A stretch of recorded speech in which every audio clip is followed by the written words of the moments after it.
I guess it's close enough to 6 o'clock on the nose. We'll call the meeting to order, and first of all, I'll deal with the land acknowledgement, and then we acknowledge that we live, work, and gather on the traditional and unceded territory of the Algonquin people, specifically the Temiskaming First Nation. And we recognize the presence of the Temiskaming First Nation in our community since time immemorial, and honor their long history and welcoming many nations to this beautiful territory, and uphold and uplift their voice and values. So we'll call the meeting to order at 6 o'clock, and I'll ask the clerk for the roll call, please. Good evening, Your Worship. All members present. Thank you very much. Item number 3 is the approval of the agenda, and I got a motion: be it resolved that City Council approves the agenda as printed. Moved by Councillor Ferrier, second by Councillor Hewitt. All in favor? This is a special meeting of council, and I got a declaration: be resolved that the Council of the City of Temiskaming Shores declares this meeting a special meeting of council in accordance with Section 7 of the Procedural Bylaw 2008-160. Do I move and seconder? Moved by Councillor Jelly, second by Councillor MacArthur. All in favor? That is carried. Is there any disclosure of pecuniary interest or general nature tonight? Seeing and hearing none. We do have a presentation tonight, and I'm just going to make a couple points to clarify our procedure for tonight there. The Temiskaming Shores Minor Hockey Association president will make the presentation tonight. She's the only one that will be allowed to make a presentation because she notified us yesterday. Council will only be allowed to ask questions to clarify points made during the presentation. Later in our new business section, we will have a recorded vote as to whether we reconsider our motion previously passed on September the 21st. This vote will need a 2/3 vote in favor of reconsideration before we actually get into any more discussion on this matter. And if this happens, debate can happen and more questions can be asked there. If it does not pass, then we will proceed on with our regular council meeting documents there. So Billy, come up and make a presentation. Welcome. Thank you. I don't have to push anything for the mic, or do I? No, it should be on there. So. Okay. First of all, I'm Billy Richer, and I am the president of Minor Hockey. I took that role on this year.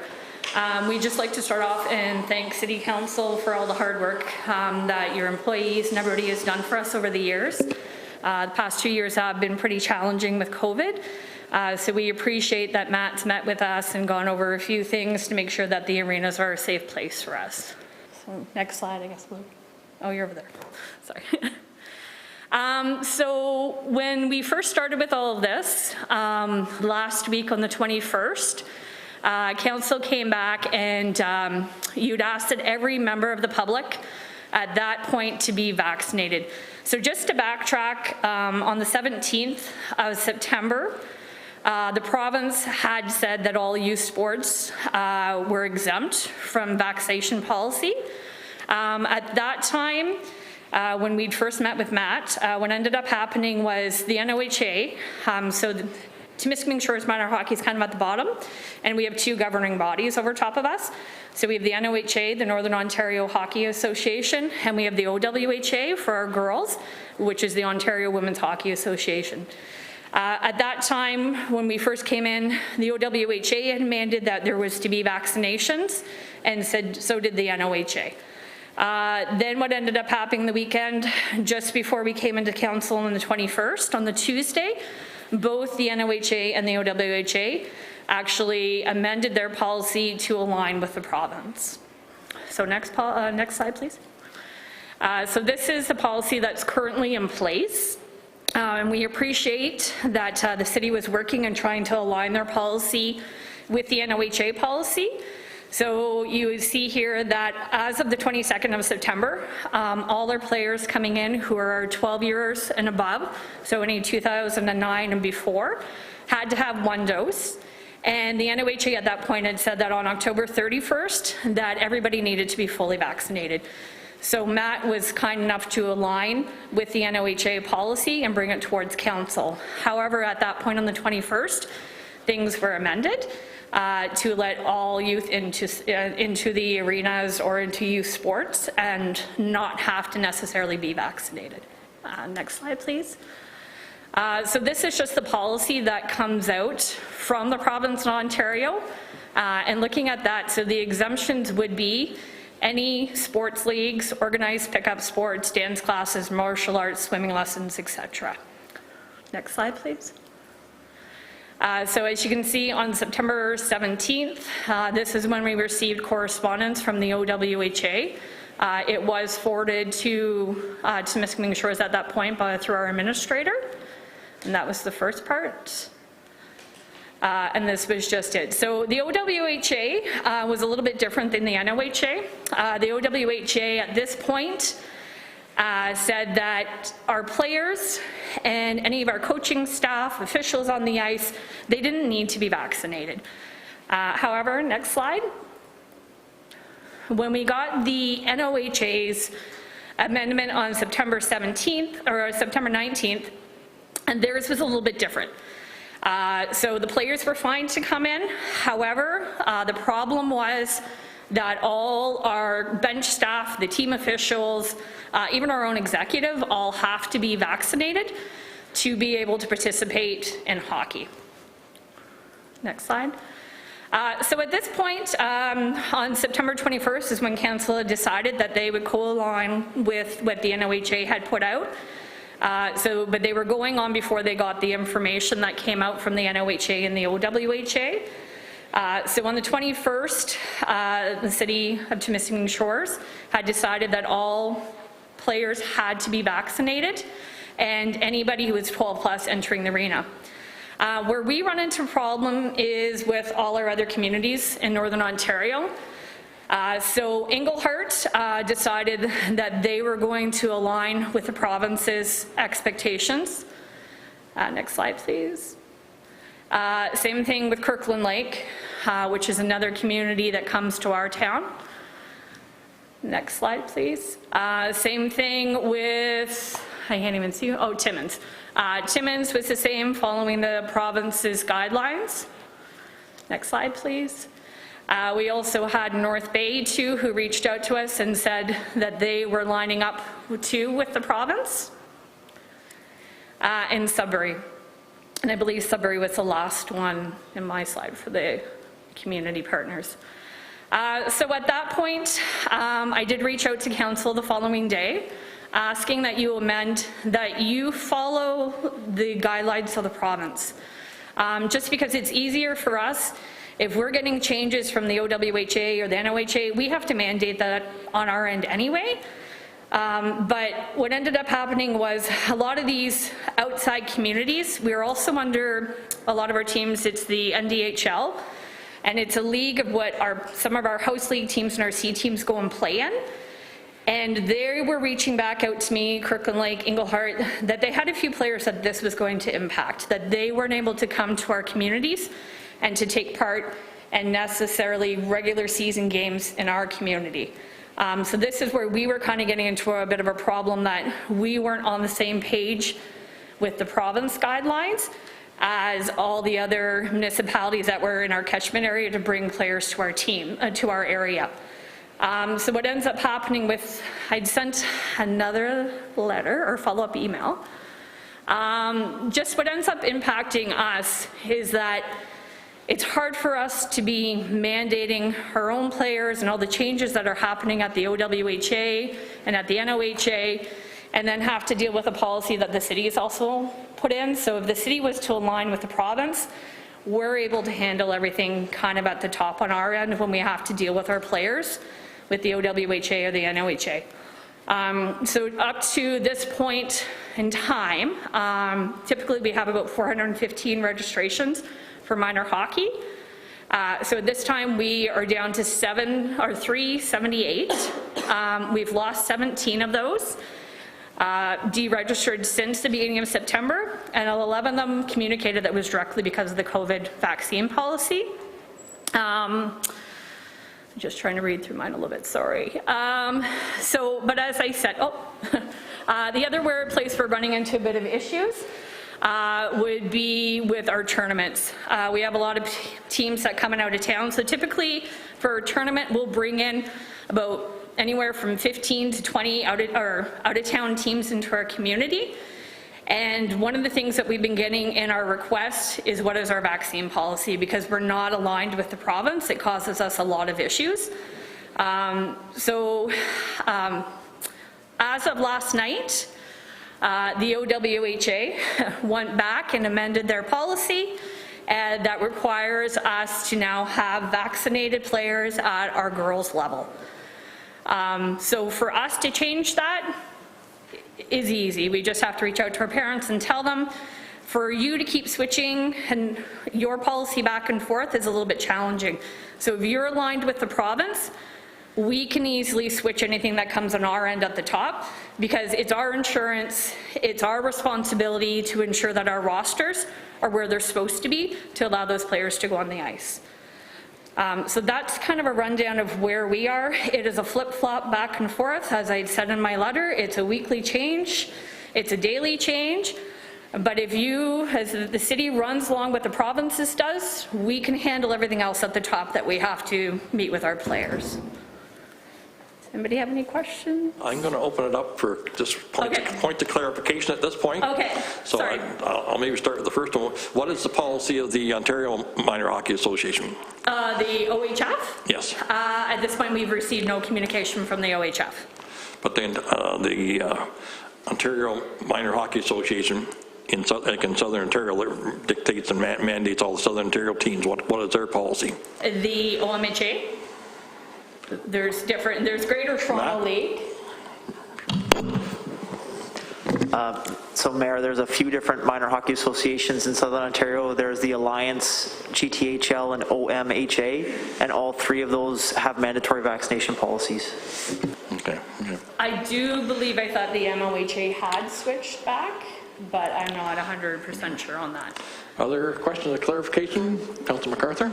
Yes, that's what I wanted to clear up. I was under the belief that the Ontario Minor Hockey Association did require all their players to be vaccinated from 12 and up. My understanding is they had mandated it, but then I thought, just because we're not under the OMHA, that's down for Southern Ontario, we're part of the NOHA, is that they had retracted back and that they weren't, but I'm not 100% sure off the top of my head. Yeah, I printed out their policy of September the 9th, and in there it's mandated that anybody over 12 and up has to be vaccinated. So that's what their policy as of September the 9th. So whether it's changed since then, I couldn't find anything on their website at all. Well, and I don't know, that's because they keep, as I said, they changed as of last night that we had gotten it retracted. Other points of clarification? Yes, I'd like to also know about playoffs and playing for the Ontario, the different play downs. Now, if you weren't vaccinated, could you actually go and play in an all-Ontario if they were vaccinated? You know what I mean? Yeah, and so we've made that very clear to our rep teams. So even for us, because our rep teams go and they practice over in Quebec, so at Notre Dame du Nord, that Quebec has 13 plus has to be vaccinated. So before anybody came to our tryouts for our rep team or our C team, it was made very clear to those players that they needed to be vaccinated to be able to go to Quebec. We did tell them that if they were coming for tryouts, that wouldn't be held against them at that point, because we had to be transparent and follow what was laid out for us at that point in time. Also, those teams have also communicated to those families that there is the possibility that you are going to be going to a community that does require you to be vaccinated. Where this mostly would impact would be our house league players who play more locally. So the furthest that they would be going, so say for a playdowns with Nipissing District House, the NDHL, would be potentially North Bay or people who are in our Northern Ontario catchment. If they were going to tournaments, most likely they tend to stay in Northern Ontario. However, that would be that responsibility of that team to ensure if they were going to go to, say, down to Huntsville or Toronto, that they were ensuring their players were vaccinated and that their parents were aware of that ahead of time. So we've never backed off. We are just trying to, what we're looking for is just to align with what the other municipalities have in our community, just so we have some consistency. But we are always have to change, right? So OWHA requires us now to change and communicate this to our parents. So we have to backtrack with that. It's just easier if we have to change at the top than with the city guidelines having to change, because then we have to come back to a situation like this to be looking at amending things all the time. So you wouldn't be here tonight if the NOHA hadn't backtracked? They hadn't backtracked. I might be here just to consistently be on par with our other municipalities. Had they backtracked, that's hard to say. We'd have to sit down and have an executive meeting at our point. To be all honesty, I've been on the road all day, so I haven't even communicated to all my executives the standpoint of the OWHA, because it came out last night, and I haven't been able to contact them. Like, we're constantly flipping all over the place, and it's becoming very frustrating that I spend probably the majority of my time dealing with vaccination issues nonstop. Okay. Any other points of clarification, strictly? Councillor Hewitt? Yes, thank you for your presentation. I just wanted for you to clarify that in regards to Ottawa, London, Hamilton, Toronto, their jurisdiction, they have their own associations, correct? We are governed under our own Hockey Association, Northern Ontario. Yes, we are, yes. But our teams do have, especially our rep teams, do go to other communities to play. Like my daughter's team, she'll be going to Toronto for games. She'll be going potentially to Barrie and stuff like that. So as in a team, they need to make sure that their players are vaccinated to be able to go into those facilities. And that's been communicated clearly to those parents who are potentially going to other communities, that they have to be vaccinated, and especially for our rep teams, because they are going to Notre Dame du Nord to use their facility for practices. They knew that prior to coming in. The problem we have is other teams coming here. Is more along the lines that we can't necessarily maybe run all our hockey games at this point, because we have other communities that have said that that's kind of a problem for them. So that's where we're kind of at a bit of a barrier for even to be able to run a regular season. Okay. Councillor Whalen? Yeah, thanks for the presentation. Excuse me.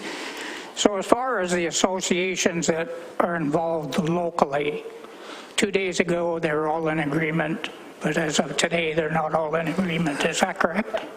With our two governing bodies, no. So we have the girls governing body, which is the OWHA. As of last night, they sent out an email saying they've amended vaccination policies were mandated. And then the NOHA is still sticking to where it's only the bench staff and the officials and that have to be, and the players are still fine. Thank you. Yeah. So, Councillor Foley? Thank you. So if the NOHA comes out and says, and goes back to the 12 to 17 double vaccine players, so then that trumps all of our, so they're not coming to play at the Don Shepardson Memorial Arena unless they're double vaccinated, if the NOHA changes their mind like that. Yeah, that's what would end up happening. It's just, but then I could say 2 weeks down the line like they did again, then they flip and they go back to another policy where you don't have to be vaccinated. This is the problem, is that it's flip-flopped so many different ways, and then the city came up with their own vaccine. So we can control the top when it's our players, but when the city put that in there, then we have a hard time mandating the other teams coming into our community. However, if the NOHA came up with everybody had to be vaccinated, then we know all the other teams coming in have to be vaccinated, because then it's the OWHA and it's the NOHA. And say for tournaments, if we had a team that was coming into our town or our city, we would probably align ourselves with the NOHA and the OWHA to make it clear that the expectation is that they were to be vaccinated to come and do our tournaments. So I think we've clarified all the points here. So I think we'll get into our couple of communication items first, and then we'll go into our recorded vote and see whether or not we're going to vote for reconsideration or not. Councillor Hewitt? Before we have a recorded vote. Pull your microphone down close so you can hear. Before we have a recorded vote, I just want you to clarify, in the case of a disgruntled individual under our jurisdiction within Temiskaming region, and how that would play out with or without an amendment with the policy, because we have different policies. How would that play out with insurance? So what would end up happening if the city was to align back with the province's policy, at that point, anybody who's coming in who's just a spectator does have to be vaccinated. It's just players that are exempted. If there are and the OWHA, so let's go for an example, they've mandated that you have to be vaccinated. Now it's our responsibility as an association to gather all that information. I know the OWHA, when we looked in the system last time, they run under this system called RAMP. There was actually a place to mark off vaccinated. So we take that onus back on as an association to ensure that all our WHA players, 2009 and below, are actually vaccinated. If something was to happen and the NOHA did the same, it all comes down to us. Then we're mandating our players, we're responsible for tracking all that information, and it's not anything that's on the city, it's back to us. And we be dealing with the parents and directing them to the NOHA or whoever at that point, the governing body, who would put that in. Councillor Hewitt? So in this case, then ratepayers wouldn't have to pay if there was someone that actually, took it to court against this mandate with like if it was the province. Under our current policy, my understanding is the ratepayers would have to pay if somebody's disgruntled. So please correct me if I'm wrong. Well, I'm not sure when it comes down to your insurance and ours, but we would be dealing with the disgruntled parents up at a hockey level compared to you dealing with them at a municipality level, because it's then our policy that they are required to follow. Just to clarify between Matt and Billy, for minor hockey association functions, do we provide the screeners as a city, or does minor hockey supply the screeners and look after that control? The information communicated to us by the Temiskaming Health Unit and our understanding of the regulation by the province, we are required to have city staff screen everyone who enters a facility, and we are not allowed to delegate those screening requirements to others. Okay, thank you. Okay, well, thank you very much for your presentation, Billy. Appreciate that. And if you want to stick around for a few minutes, we'll decide on the vote, and then there could be a lot more discussion. So just moving on to item 7, the communications. 7A is a letter from yourself, the president of the Temiskaming Shores Minor Hockey Association, regarding the letter to request the amendment to the City of Temiskaming Shores Recreation Facility COVID-19 vaccination policy, and that was received on September the 22nd, as you stated, for information. And the second is your second letter received on September the 26th regarding the impact of our policy on the Temiskaming Shores recreation facilities. So that's all the correspondence. Got a motion be resolved. The City Council agrees to deal with communication items 10A to 10B according to the agenda references. Moved by Councillor Whalen, second by Councillor Ferrier. All in favor? That is carried. We'll move on to 8A, the recreation facility COVID-19 vaccination. Sorry, Councillor Foley? Sorry, Mike. So I was not here for this vote. I can still vote on this tonight? Okay, thank you. Yeah. I think everybody, it will be a recording. Go ahead, Chris. If I could clarify, I don't believe you can move or second a motion for reconsideration, but you would be permitted to vote on the actual question. But because you weren't here, it would be best if you didn't move or second the reconsideration. Okay. So this will be a recorded vote, and it'll be done in alphabetical order. And the motion reads, whereas Council adopted bylaw 2021-139 at the September 21st, 2021 regular council meeting to approve the recreation facility COVID-19 vaccination policy for the City of Temiskaming Shores. And whereas Council for the City of Temiskaming Shores received a request from the Temiskaming Shores Minor Hockey Association requesting Council reconsider their policy. And whereas Council's procedural bylaw 2008-160 as amended states that no matter decided within the calendar year shall be reconsidered without a consent by resolution of the Council, and such consent shall require an affirmative vote of 2/3 of its members present and voting. Now therefore be resolved that City Council agrees to reconsider the recreation facility COVID-19 vaccination policy in accordance with the procedural bylaw.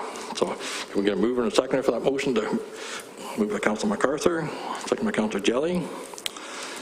And everybody understand how the vote goes here? So if we're in favor of reconsideration, we'll vote in favor. If we're against it, then the motion could be defeated, and then we'll go on with the rest of our agenda tonight. So Councillor Clerk, can you record vote? Certainly. Councillor Foley. In favor. Councillor Hewitt. In favor. Councillor Jelly. In favor. Councillor Ferrier. Opposed. Councillor MacArthur. Councillor Whalen. Opposed. Mayor Kidd. Opposed?